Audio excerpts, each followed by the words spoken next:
Dear students, today we are going to learn a chapter called ratios. This chapter comes for 4 marks in your board exam. There are good number of equations and formulas to be learned. I will not call it as an accounts chapter, but more to do with mathematics. Okay, so somebody who is interested in math puzzle, this chapter would be way too simple. But the ones who don't like to do math still can get at least 2 marks out of 4. So I will show you the trick of understanding the formula so that you don't have to by heart it. Okay, because there are too many formulas to by heart. So if we start by hearting it, we will spend a lot of time.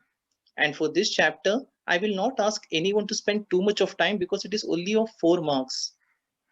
And if a little bit of tricky question comes in the board exam, you might end up spending a lot of time on it.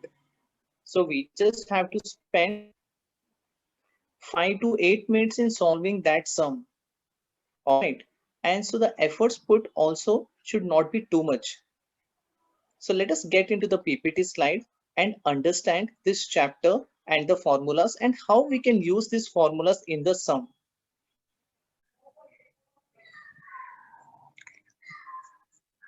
Let's look into the first PPT slide.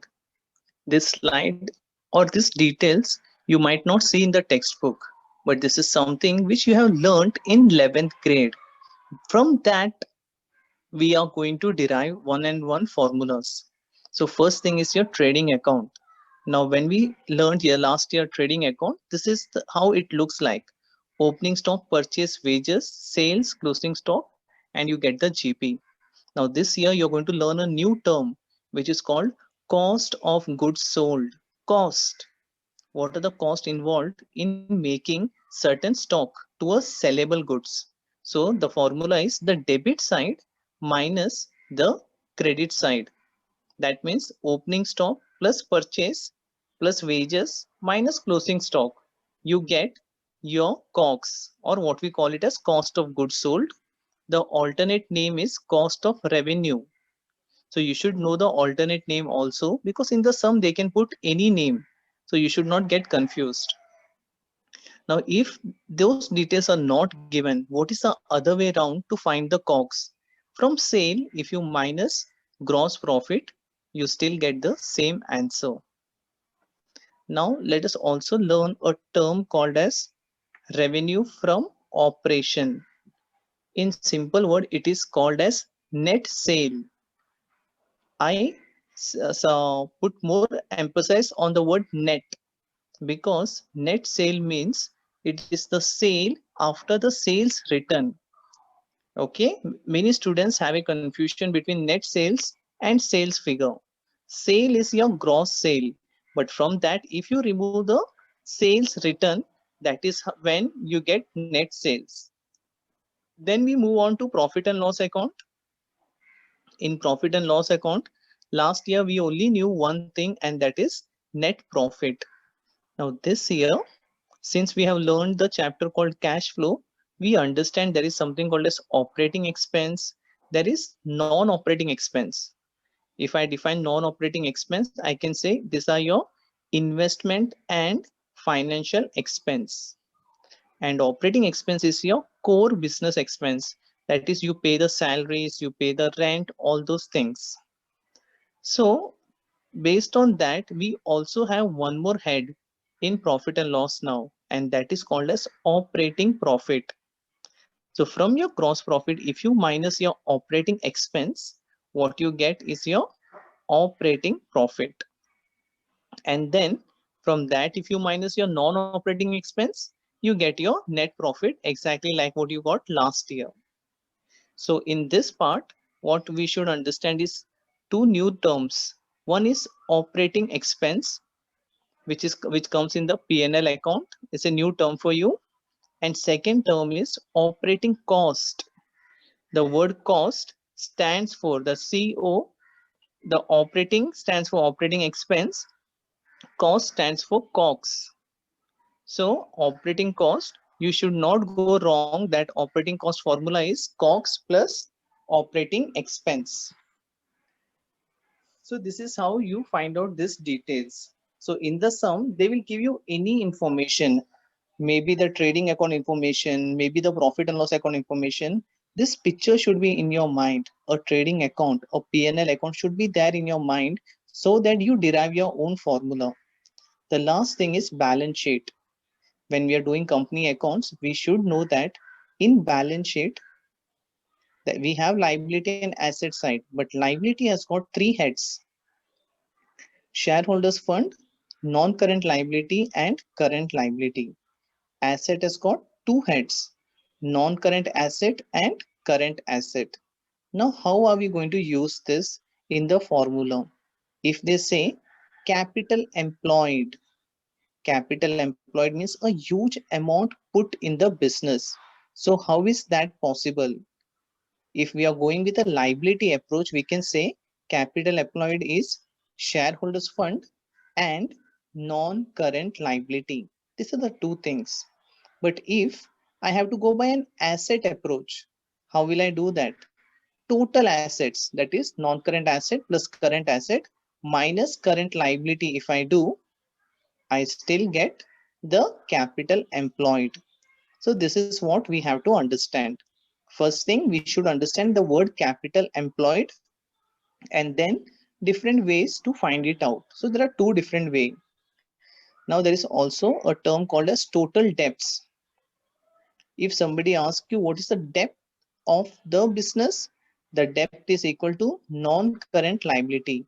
But if somebody asks you what is the total debts, then it would be non-current liability plus current liability. These are the total debts, something which company has to pay off when they have to wind off, right? Wind up. So this is what we have to understand. The next thing is working capital. Working capital is equal to current asset minus current liability. So you should be sure about these formulas. These are not something which is written in the textbook clearly. In one of few sums, it has been used. So if this base is clear, only then we can talk about the next slide, which is your actual formulas as per your textbook. So let us look into the next one. The most important slide. Over here, all the formulas have been defined in a very clear way. Also, whatever exceptional cases are there, it's been written so that you don't have to search for a sum to look into it. The first formula falls under the head called liquidity ratio. Liquidity ratio means you have to understand how liquid is your company. That means, do we have enough of fund to pay off our current liabilities? So liquid ratio is about your current assets and current liability. So let us look into the first formula, current asset. Current asset is a current ratio is current asset upon current liability. Now talking about current asset, one thing which you have to exclude or ignore is the loose tools, stores and spares. Why we have to ignore that? Because those are your uh, machineries which have been used for 10 years and now it is not used. So we are not keeping it in fixed asset, we are just putting it in the current asset. Those would be used as a replacement if the new machinery is been damaged or spoiled. That is the reason why we have to ignore this thing. So I hope this part you will not forget. Liquid ratio. Liquid ratio is about liquid asset upon current liability. What is liquid asset? Cash is the first thing which comes in our mind, isn't it? Liquid asset means something which can be converted into cash immediately. Cash is one thing, bank is second thing. But what is the formula to find liquid asset? All your current assets minus prepaid expense and minus stock. These are the two things. When you minus, you get liquid asset. Now many students ask this question, why stock? We can sell the stock and we can get the cash. But the point is, to sell the stock and get the cash, it takes some time. The stock has to be converted into sellable goods. Sellable goods has to be put in the showroom. From showroom, you have to sell. And after selling, also, you're not sure if you will get the cash if it is a credit sale. That is why stock is not considered as a liquid asset. Same thing, prepaid expense. Now, what is prepaid expense? As we very well know, prepaid expense means the money we have paid in advance. If you're paying rent in advance, it's a asset, prepaid asset. But will you get back the money from the landlord? You never get it back. That is why that is also considered as a non-liquid assets. So the formula for liquid asset is current asset minus prepaid expense minus stock. So that completes our liquidity ratio. Let's look into solvency ratio. Now, what is solvency ratio? We are looking into how solvent is the company. In 11th grade, we must have heard the word solvent and insolvent. Insolvent means somebody who doesn't have the money to pay off the loans, liabilities. And solvent is how good is the company in making the payment. Company has to make payment to the non-current liabilities like bank loan, debentures. So this particular ratio will help you to understand how solvent is the company. The first one is debt to equity. The formula is also debt upon equity. Debt is non-current liability. Don't add the current liabilities to that. Okay, but if they say total debts, yes, then you should know that total debts means debt plus non-current liability. So in the sum, they sometimes give you total debts, and then they will give you current liability and equity. So many students do total debts upon equity, which is wrong. You have to minus your current liability from that to get your debts. Next one is total assets to debts. Same thing, the formula total asset upon debts. Proprietary ratio. Proprietor means the owner. So in company, who are the owners? Shareholders. So how do you find out this formula? Let us understand this. When we start a business, what is the first thing we do? We get all the assets, right? So that's what the formula is all about. Proprietary fund upon total asset. Proprietary fund is your shareholders fund. Please understand, shareholders fund means not only the share capital but also the reserves and surplus. Interest coverage ratio. Interest coverage ratio is a very interesting and important ratio when it comes to solvency, because every debenture holder as well as every bankers are interested to know whether you make enough of profit to pay them the interest. So ideally the formula is profit upon interest, but if we have to elaborate it, let us understand the formula is profit before interest and tax upon interest on long-term debts. This is the formula. Interest coverage ratio. Again, I repeat, it is useful for the investors in the business. They want to know whether the company makes enough of profit to give them the interest. The third one is activity ratio. What is activity ratio? Activity ratios are the activities what is happening in the company, that is converting the stock into goods, selling the stock, buying the purchase stock. All those things are the activity ratio. So this is where we are going to learn about that. First thing is inventory turnover ratio. Inventory turnover ratio is how fast you turn your inventory into a sellable goods, that is into COGS. When I say sellable goods, I didn't mean sale. Sellable goods means how you're converting the stock into your proper goods which can be sold in the market. So inventory turnover ratio is very important. The formula is COGS upon average inventory. Sometimes in the sum, they might not give you the COGS. In that case, you can consider the revenue as COGS. The next formula is trade receivable turnover ratio. Now, what is trade receivable turnover ratio? Trade receivable means your debtors and bills receivable. How does they come into business? Only and only when you do a credit sale. Okay, so from the name itself, we should be able to understand the formula. Trade receivable ratio is equal to credit sale upon average trade receivables. Again, I'll repeat. If the opening or closing debtors bills receivable data is not given, you don't have to use the average. Very important point. Whenever you don't have all the information, you have to accordingly convert your formula or change your formula.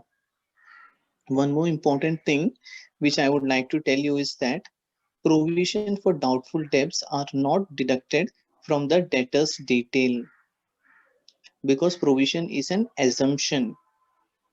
So to get the right figures, we have to avoid provision for doubtful debts. So these points have been written in the extreme right, which are the points which most of the students forget. Also, along with this, we have another formula which is called average receivable period. That means how fast are you able to collect your money. So the formula is 365 upon trade receivable turnover ratio. This is when you want to see, you want to understand in days. But if the sum tells you to find it out in months, instead of 365, you can just write 12. Trade payable turnover ratio, payables when it is a credit purchase. So you can understand that. Working capital turnover ratio. Now, working capital turnover ratio. Working capital, as you know, it is your current asset minus current liability. Now, where is the impact of your working capital? The direct impact is not on COGS, but on sale. Working capital have a direct impact on your sale, because if you don't have enough of working capital, your sale will be down. So the formula is revenue from operation upon working capital. All the things which have been written as the formula in the extreme right, you will find the explanation also and the important points. The last five formulas are related to profitability ratio. This ratio will help to understand whether the company is making enough of profit or loss. GP, operating profit, net profit, this four. Okay, these four ratios are very simple. As you know, we always check the profit with regards to the sale, with regards to your revenue. So GP would be GP upon revenue, operating ratio would be operating cost upon revenue, operating profit upon revenue, net profit is net profit upon revenue. Now, operating ratio and operating profit, these are two different things. Operating ratio means you're talking about the operating cost, which we discussed in the previous slide as well. What is operating cost? COGS plus operating expense. Operating profit, from the gross profit, when you remove the operating expense, you get your operating profit. Net profit. Now, what is net profit? Net profit is always considered after tax, because we are talking about a company. In a company, net profit is considered after tax. That is why the formulas become after tax. The last formula is about return on investment or return on capital employed. Every businessman, every investors are interested to know what are their returns. If they are investing in a business, what are they going to get? If they are taking so much of stress and tension, if they are working so hard, what are they going to get? So everyone is interested to understand the profit. So the formula is profit before interest, tax and dividend upon capital employed into 100. As you know, what is capital employed? You have both the approaches, liability and asset approach. In return on investment as well as interest coverage ratio, if you notice, it is the profit before interest and tax. So this is something which we have to pay attention. We can't take the net profit. So with this, we complete the formula. Now let us look into some sums which will help you to understand how to use these formulas in the sums.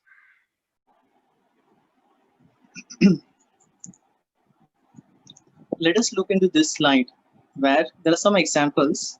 It's a small test given, and we will try to solve this sum. The first one is about the formulas. So once we understand slide 2, we understand these formulas as well. Now sum number 2 is something which usually comes in the board exam. They come for 3 to 4 marks. Now unless you understand the technique of doing it, you might not get the answer right. The first one, what are they asking? They would like to know what is the impact on the ratio if these transactions occur, like debenture redeemed. The word redeem means you're paying back. So what happens if you're paying your debenture holder? Cash is going out, isn't it? And debenture gets cancelled. Is there an impact on the current ratio? How will we come to know? So for that, I would advise all of you to make a small working note. So this is where I'm going to make a working note so that you understand how to get the answer right. So in this working note, what I will be doing, I will be just, I'll write the current ratio which is given.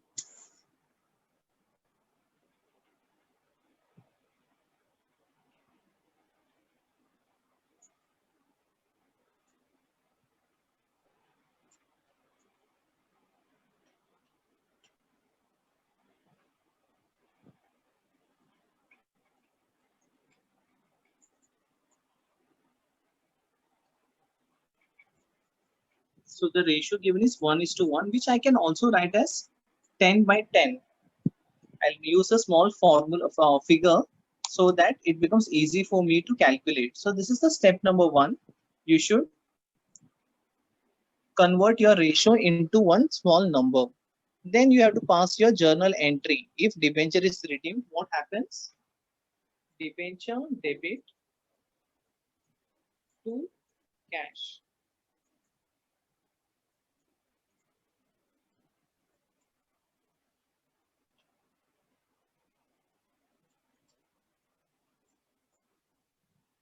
So one thing we have to understand, when debenture redeemed, debenture is ideally a non-current liability. But the day when it is to be redeemed, it gets converted to a current liability. So what happens? Your formula is current asset upon current liability. That is what 10 by 10 is. So from 10, that is current asset, cash is going now, minus 5. Even from current liability, 5 is reduced because debenture is a current liability. Now where student goes wrong, students feel that debenture is a non-current liability and they don't minus the 5. So they say that the ratio has reduced. But ideally, in this case, what has happened to the ratio? The ratio has remained intact. So the ratio is same. I hope this part is clear. Now, let us understand what happens if there is a purchase of stock on credit. Let us first pass a journal entry. If you're purchasing stock on credit, your stock increases, you debit your stock, and if it is on credit, your creditor increases, right? So ideally, over here, I can say it's +1. Over here also, it is +1. Again, the ratio remains intact. Bills receivable endorsed to a creditor got dishonored. What happens? When you pass the journal entry, you will understand the journal entry is debtors debit to creditors. So again the same thing. If you're saying debtors debit, if you say debtors debit, that means your current asset has increased. Conversion of debenture into equity. What does that mean? Conversion of debenture, that means debenture has been converted to equity. So this is what my journal entry is. Now, does debenture has got anything to do with current asset or current liability? No, because debenture is your non-current liability. Same thing with equity. It is shareholders fund. So in simple words, there is no impact. So this is how we do the current ratio. Let us look into the other one. Let's try debt to equity.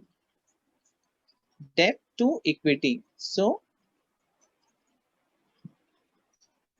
debt upon equity is given as 2:1. 2:1. So can I write here as 20 by 10? Now let's look debenture redeemed. As you know, when debenture is redeemed, it's a current liability. It will not have any impact on your debt or equity. Same thing, if the cash is going out, it will also not have any impact on your debt and equity. So you have to pass a journal entry to understand if there is an impact. Purchase of stock on credit, no impact. Bills receivable, no impact. Conversion of debenture into equity. Now let's look into this one. What's the journal entry? Debenture debit to equity.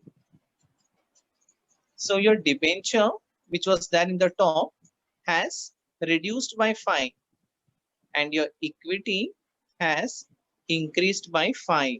So what will be the impact? The ratio is reduced. Now it won't be 2:1, it will be reduced, right? So if you see, it becomes 15 by 15. So that means it is 1:1. So the ratio has reduced. So this is where this small numbers make a difference. Otherwise, the chances of getting the right answer is little tough. Now this is exactly how we do a sum where they ask you to find the increase and decrease part. I would like all of you to try this test, because in this test, what I have done is I have put sums which are little different, which challenges your understanding. So if you can do this one, I'm sure you guys will get all the answers right in this chapter. Just try to do 2 or 3 sums from every formula, especially the ones which have come in the board and the ones which is there in the last from the unsolved one. That is more than enough. Doing 3 to 4 sums is more than enough.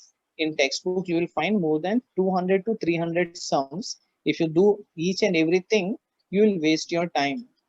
Okay, so don't invest too much of time in this chapter because the weightage is less, but at the same time, get the formulas right so that wherever you have to plug in the formula and numbers, straight away you get 2 to 3 marks.